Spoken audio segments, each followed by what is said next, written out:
Okay, so now today I'm going to do a side-by-side comparison of the three major freediving watches on the market. Here I've got the new Suunto D4i Novo, had it for about 2 weeks now. The Aeris F10, which is the dive watch I've been using for the last 3 years almost. And the Aeris F11, which I've used for the past 1.5 years. Alright, so let's get in the water and let's see how these watches work and how they compare.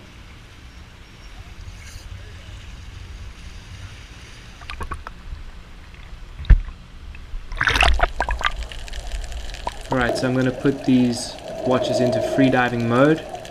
Aeris F10 with a long press. The D4i, you need to select the free mode because there's also dive and nitrox, etc. Okay, we're in free mode. Now we're counting the surface time. Quick check of the temperature. The Aeris F10 saying 28 degrees and the D4i saying 29 degrees water temperature. Okay, we're going to look at the depth alarms first. As I pass these guys.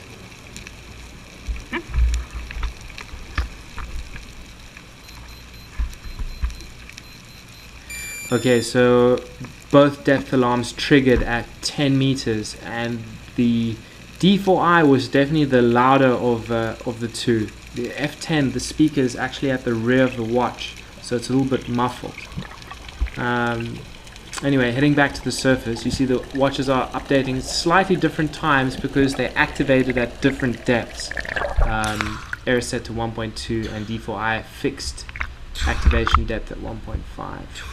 On the surface, they both say, okay, this was my first dive. I went down to 12 meters, dive time 107, and they are now counting the amount of time I've been on the surface.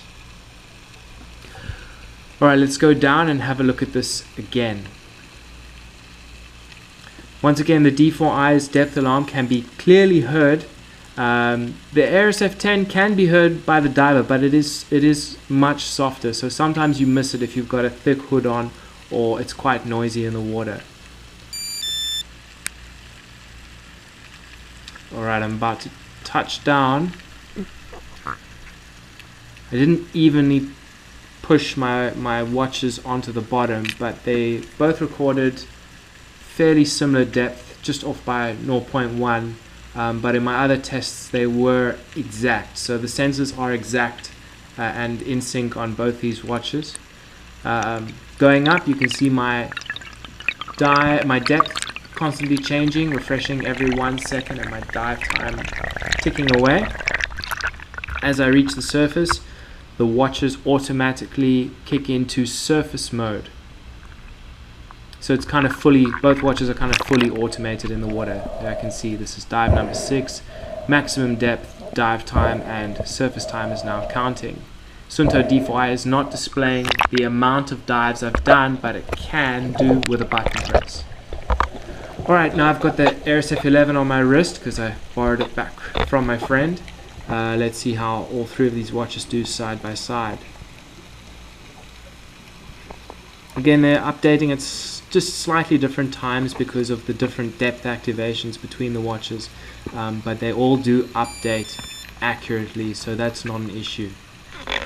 Alright, they're counting dive time and current depth. Again, the D4i, that shows me the maximum depth reached, while the Aerises do not show that. However, the Aerises do have a much simpler, easier to read screen while you're diving.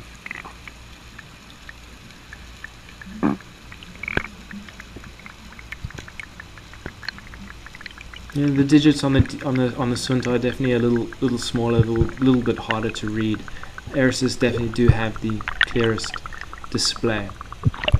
Anyway, back on the surface, and now I'm going to show you my biggest issue with the F11 is the F11 is not displaying the depth that I reached, nor is it displaying how long I was in the water, how long the dive was. The D4i and F10 are both showing this information. And the Aeris F10 is showing a useless word free at the top of the screen, where it could be showing me some useful information. However, there I've hit a button and now I can see the last the last dive, but I can't see the surface time. I have to hit the button again to go back to the surface counter. Alright, now I'm back on the surface counter, but I can't see the details of the last dive. So that's why I kind of prefer the F10 and the Suunto D4i. Anyway, that was a sort of side-by-side comparison of these three major dive watches. If you are in the freediving, if you are looking to purchase a watch or using a watch, I assume you would have one of these three, and if you don't and you're considering buying one, I definitely recommend one of these three, as these are kind of the three most major brands. Anyway guys, thanks for watching my video. I have separate reviews on each one of these watches, so do go and check them out, and I'll see you guys in the next video.